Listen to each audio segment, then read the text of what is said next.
नमस्कार, मैं हूं आपके साथ वक्ता दुबे और आप देख रहे हैं बात तो करनी होगी। बात तो करनी होगी में हम रोज एक नया मुद्दा लेकर आते हैं जिस पर हम और आप मिलकर चर्चा करते हैं। आज का मुद्दा है जगत गुरु रामभद्राचार्य, जिन्होंने मनुस्मृति पर नई बहस छेड़ दी है। वो सनातन पर मुखर होकर बयान देते हैं और हिंदू सनातनी होने पर उन्हें गर्व है। मनुस्मृति के विरोध की राजनीति पर जगत गुरु रामभद्राचार्य ने सवाल उठाया है। रामभद्राचार्य ने तो यहाँ तक कह दिया कि उन्हें अब मायावती को बहन जी कहने में भी अच्छा नहीं लगता। आखिर मनुस्मृति और दलित राजनीति को लेकर क्या है पूरा विवाद, बात तो करना जरूरी है। आखिर क्यों अंबेडकर और मायावती ने मनुस्मृति के विरोध वाली राजनीति की, इस पर बात तो करना जरूरी है। आखिर रामभद्राचार्य जो सवाल उठा रहे हैं उसकी क्या अहमियत है, तो बात तो करना जरूरी है। रामभद्राचार्य उन गिने चुने धर्म गुरुओं में हैं जो बेबाकी से अपनी राय रखते हैं और राजनीतिक गलियारों में उनके कहे का असर भी होता है। हो भी क्यों नहीं, जो खुद प्रधानमंत्री मोदी से सखा भाव से मिलते हैं। मोदी के मित्र जगत गुरु रामभद्राचार्य को मायावती पर गुस्सा क्यों आया, ये आपको बताएंगे, लेकिन इससे पहले ये तस्वीरें जी भरकर देख लीजिए।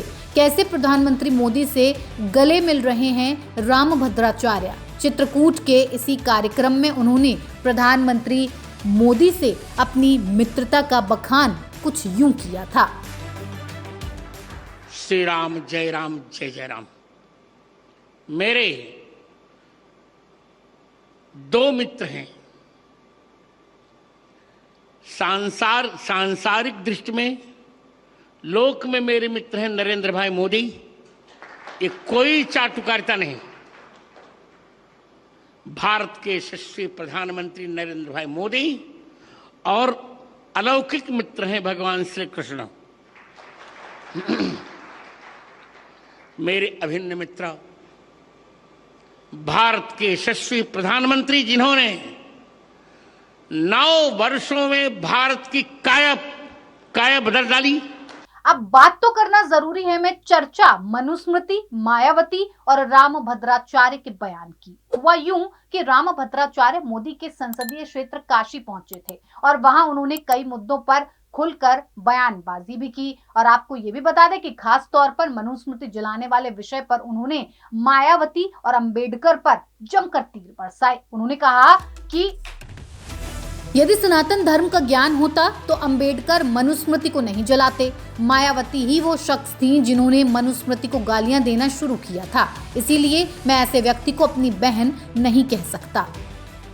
अब आपको बता देते हैं कि रामभद्राचार्य कौन हैं और क्यों उन्होंने कहा कि मनुस्मृति राष्ट्र विरोधी नहीं है, क्यों कहा कि अंबेडकर को संस्कृत भाषा का ज्ञान नहीं था। इससे पहले जानिए कि आखिर क्या है मनुस्मृति। क्या है मनुस्मृति, जान लीजिए।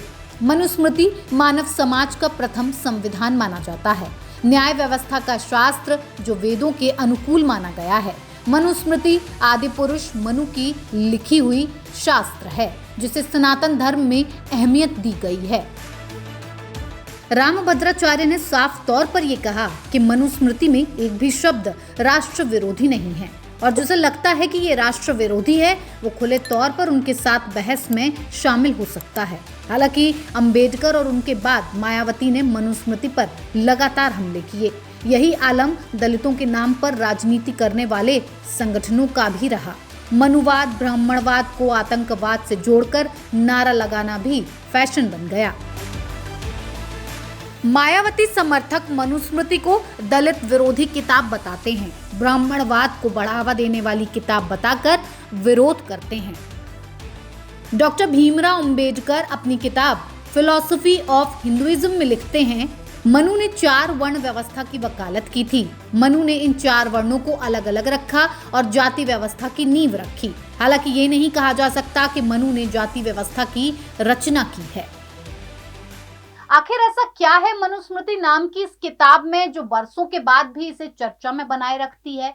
आखिर मनुस्मृति आई कहां से? वैसे तो अमूमन इसे आदि पुरुष मनु की लिखी एक किताब माना जाता है, लेकिन आधुनिक जानकार इस पर अलग अलग राय रखते हैं। वो इस किताब को 2री से 3री शताब्दी या ईसा पूर्व कुछ शताब्दियों का मानते हैं। मशहूर माइथोलॉजिस्ट देवदत्त पटनायक मानते हैं, ये किताब तकरीबन 1800 साल पहले अस्तित्व में आई। वो कहते हैं कि ये वो वक्त था जब वैदिक हिंदुज्म मंदिर आधारित पौराणिक हिंदुज्म में तब्दील हो रहा था।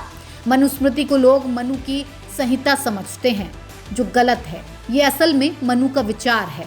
बहुत से लोगों को लगता है कि मनुस्मृति एक कानून की किताब है, जिस तरह मुस्लिमों की शरिया या कैथोलिक ईसाइयों का चर्च डॉगमा होता है। इसे लोग भारत के संविधान जैसा भी मान लेते हैं, लेकिन असल में ऐसा नहीं है। रामभद्राचार्य भी यही कह रहे हैं कि युग धर्म के मुताबिक शास्त्रों का अध्ययन करें और तर्क करें।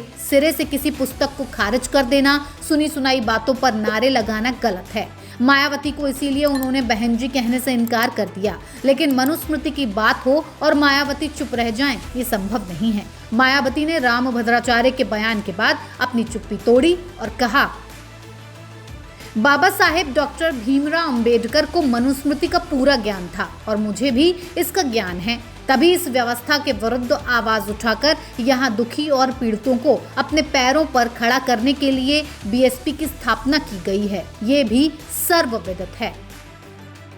मनुस्मृति पर विवाद लंबे वक्त से चल रहा है। जिस तरह लोग मनुस्मृति को दलित दमन का एक प्रतीक बताकर उनका विरोध करते हैं, वैसे ही कुछ लोग इसे हिंदू समाज को एक व्यवस्था देने वाली किताब भी बताते रहे हैं। इस बहस का एक पहलू राजस्थान हाईकोर्ट परिसर में 1989 में लगाई गई मनु की वो मूर्ति भी है, जो हाथ में मनुस्मृति लिए बुलंदी से खड़ी है। इसे हटवाने के लिए दलित संगठनों से लेकर राजनीतिक दल कोशिशें कर चुके हैं, लेकिन ये टस से मस नहीं हुई।